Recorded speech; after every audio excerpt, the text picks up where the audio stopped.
January 1910. New York City is battered by a furious blizzard that dumps snow by the ton and claws at buildings with an icy wind. Horses, left outside momentarily, keel over dead and are frozen solid. 10 people will be killed. One is William Brady, a bridge worker who is blown from his workstation and falls 125 feet down. But he's so quickly buried by fresh snow he won't be found for hours yet. Many of the others are killed by trains as they work to clear snow. The Long Island Railway is stalled in its tracks. One particularly bad day, 10 feet of snow will fall in just one night. But the majority of New Yorkers hunker down warmed by dripping radiators. At sea, it's a very different story. The conditions are nightmarish, and ships, bound for New York's harbour, are caught in a vicious westerly gale that whips waves up to monstrous heights and batters their decks with wind. This is the North Atlantic Ocean at its most petulant. 4 weeks straight of near constant storms that have sunk ships and damaged others. On January 9th, the steamer Bermudian was making its way back to New York, having rescued the crews of 3 sailing ships, taken to pieces by the wind and the waves. One of them, a Norwegian bark called the Crown, had shipped waves so big they'd torn off her deck houses and staved in her cargo hatches, flooding the holds. For 3 days straight, her men had strained at the pumps to keep the seas out of her, but they finally lost their battle and were rescued by a passing steamship. For the first time ever, the Marconi wireless system is being used to provide early warning. All along the East Coast, telegraphs buzzed with reports of horror conditions by the US Weather Bureau, passed on to listening ships by the Nantucket Shoals lightship, except then, off the Massachusetts coast, the lightship itself was torn clean from its moorings and cast adrift into the murk. Before it went, it had reported to ships out at sea that a heavy wind from the north and the northwest was sweeping down from the New England coast and ominously bearing back out to sea.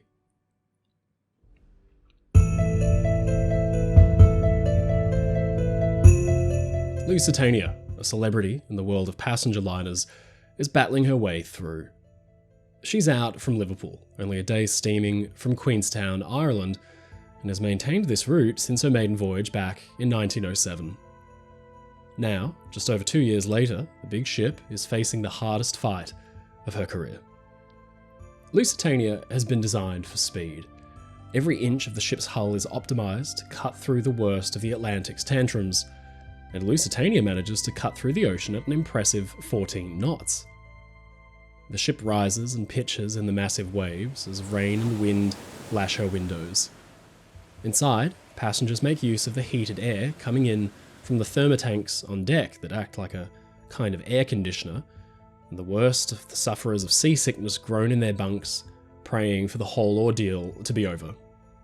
They will have to wait.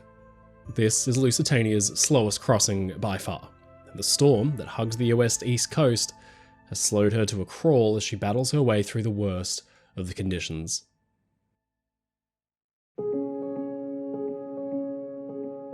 Lusitania is used to logging daily runs in excess of 600 miles, but the storm has brought that number down closer to 300, an average daily speed of around 11 knots. As wind, rain, and waves fall on the superstructure, the sound is described like the discharging of small shot. But Lusitania is certainly not alone. Also bound for New York is American Line's St. Louis, out of Southampton, a much smaller ship, and she tries her best to keep her nose pointed into the waves. Winds rip up and down the deck as she presses on. The same is true of the German lizer Prinz Friedrich Wilhelm. On the 9th of January, the German ship is trundling gingerly ahead, just trying to keep her nose also pointed into the worst of it, when a wave slaps her rudder with enormous force, enough to snap the steering gear's shaft in two. The auxiliary gear was put into use, but that failed after 7 hours. For a ship in a storm, this is a nightmare scenario. Prinz Friedrich Wilhelm could easily fall to the mercy of the waves and get caught side on. Instead, Captain Prain began the laborious task of steering with his engines telegraphing down to slow down or speed up his left and right engines as necessary to keep his vessel pointed into the waves. Prain and his men would steer their ship like this for 7 agonizing days.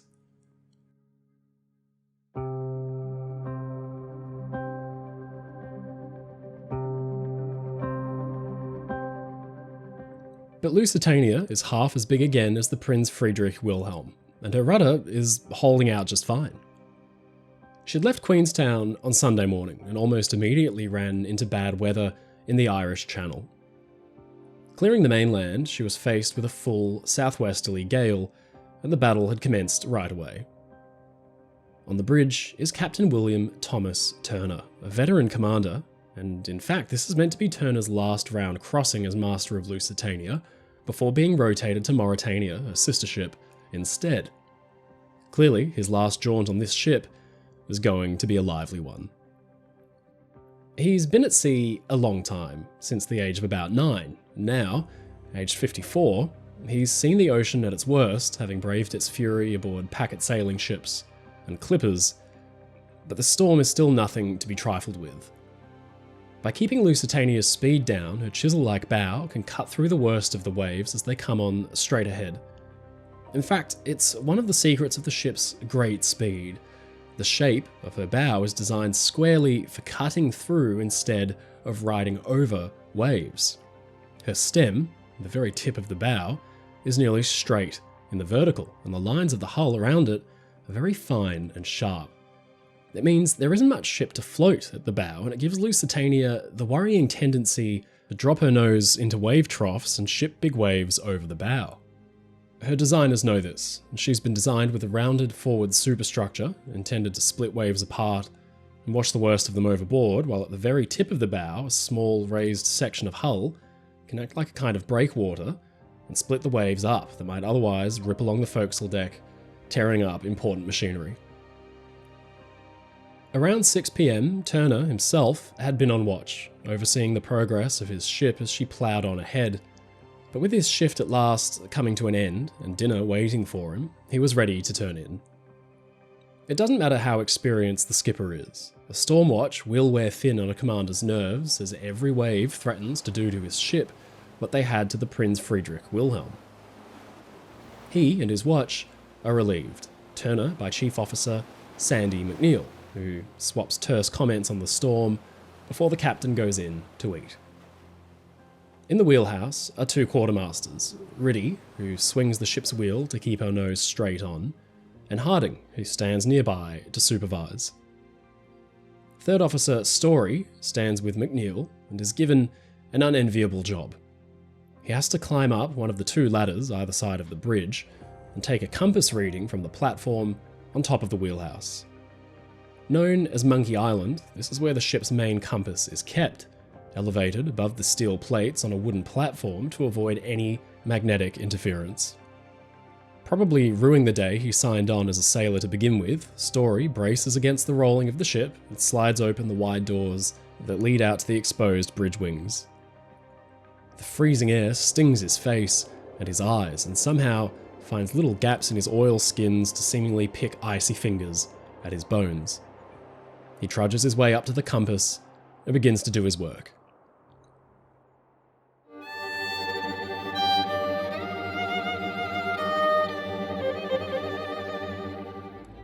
So it is that just minutes after Turner has gone in, that Lusitania gets up to her old tricks again. A big wave surges around the hull, and Lusitania follows it down, her bow dropping into the water with a massive heave. The thin, stiletto-like bow and straight stem keeps her down there for agonizing moments before the buoyancy can lift her up again. But suddenly, Story, high in the compass platform, catches sight of something that must have taken his breath away. He's now eye level with the crest of an enormous, towering wave that's tearing down on his ship from ahead at the speed of a locomotive. On the bridge, the men look with frozen terror at the cliff face of water that suddenly materialized out of the rainy murk. Lusitania should rise to meet it, but she's still wallowing in the trough of the wave that had come before it. Now, the monster rears up high over her bow. Story is in an impossible position, totally exposed on the compass platform.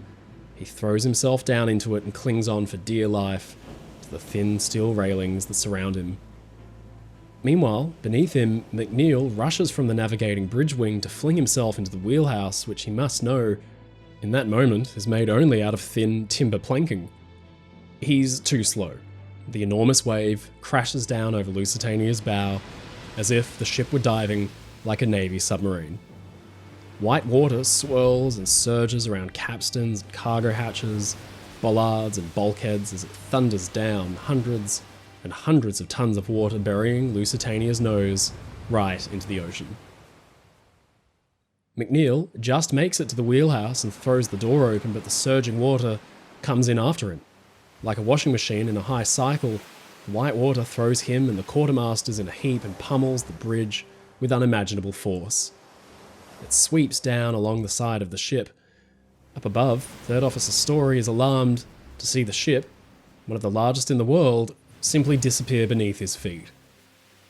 Lifeboat 1, and then 3 behind it, is torn apart and dumped down on the deck, their davits, 10 inches thick of solid steel, bent like wire coat hangers.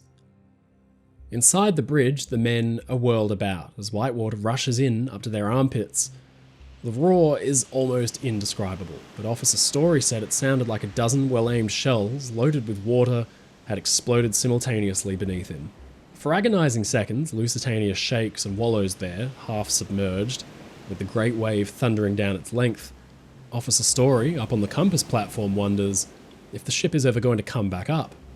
But slowly, surely, buoyancy lifts Lusitania's bow up so she shoots up like a sea monster rising out of the depths. The ship's headway has been almost entirely checked, and she sits, bobbing like a helpless cork.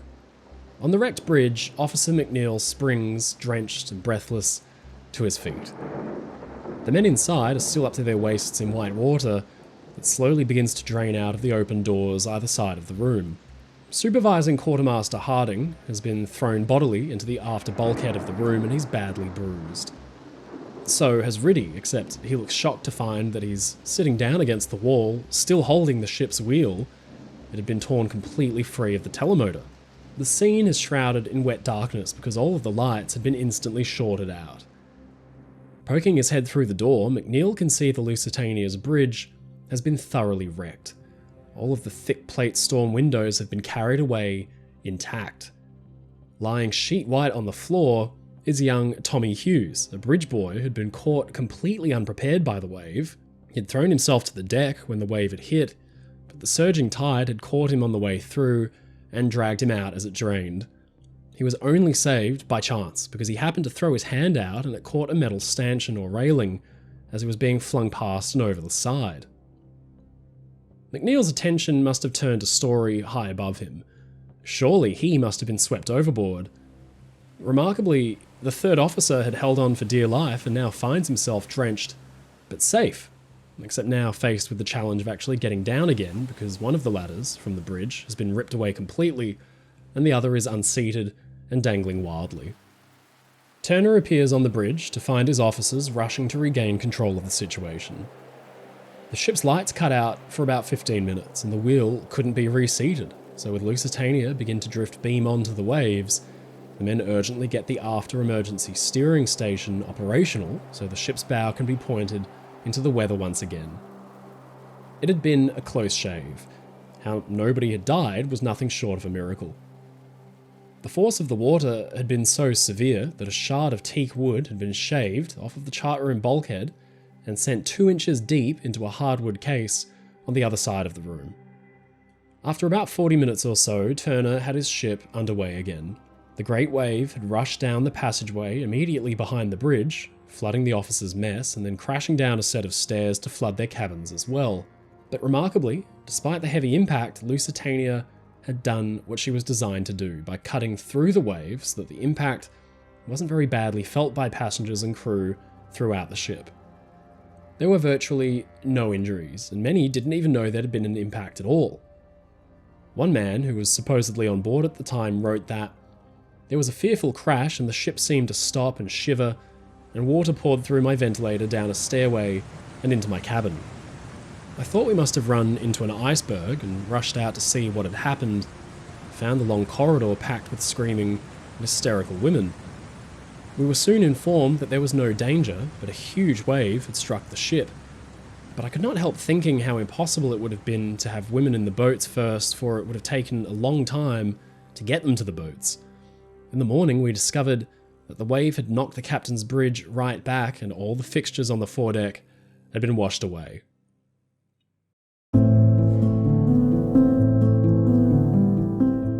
Looking down, Chief Officer McNeil found himself covered in blood and realised quickly that he had got cut on the face and chin without realising it. It was reported later that the torrent of water that had whirled through the bridge had stripped it of some of the fittings, and even the ship's log had been lost overboard. After sounding the ship, Turner and his crew found that some of the metal bulkheads throughout had been bent in. Doors were jammed, and copper piping had been bent as well. It had been an almighty impact. Estimates allow for at least 2,000 tons of water coming down on the top of the ship in just a few moments. Finally, on the 15th, Lusitania steamed into New York Harbour looking quite a sight, missing 2 of her lifeboats and with a canvas awning rigged hurriedly over the battered bridge front. She tied up at the pier and let her passengers off at last. The crossing had taken 5 days and 20 hours, more than 24 hours slower than her record-setting crossing from just 6 months prior. When I left the bridge, said Captain Turner, the vessel was going nicely through the high-head seas. The wave came as a surprise. The ship was going down when she met the sea, and it's hard to estimate the height of the wave. The water came to the top of the wheelhouse, which is 50 feet above the water. I've heard of tidal and accumulative waves before, but I never met one in my experience. Lusitania made it to New York in time to pass Sandy Hook, stop at Quarantine, and then berth at the Cunard Piers before a fresh blizzard crept in and dumped a load of snow on top of her.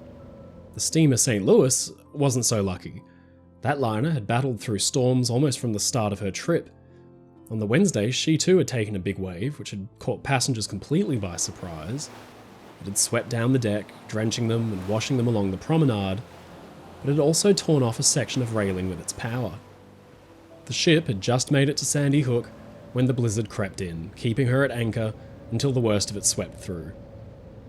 It was all the worse for businesses and merchantmen who waited ashore because crucial European mail was locked in her holds and delayed nearly a full week.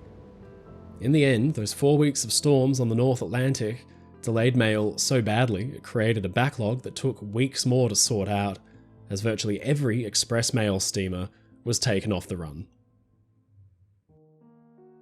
Poor old Lusitania had taken a battering, but she had survived the worst that the North Atlantic had to throw at her. The bridge windows were all replaced and the little damage repaired in situ, but for the rest of her days, her bridge front was depressed inwards by as much as nearly a full foot. The poor weather actually kept up. Later that month, when Lusitania was steaming for the UK, she encountered weather bad enough to delay her at sea another full day, and it said that the northerly gale was so bad, one third-class passenger was driven to insanity. Rogue waves are feared things. Rather than singular great waves, they're more than likely the result of 2 or more waves happening to come together. So to that end, the now archaic term accumulative wave, as used by Turner, may actually be more accurate to describe what Lusitania faced that day. To be sure, she had survived nature's fury and passed the test with flying colours.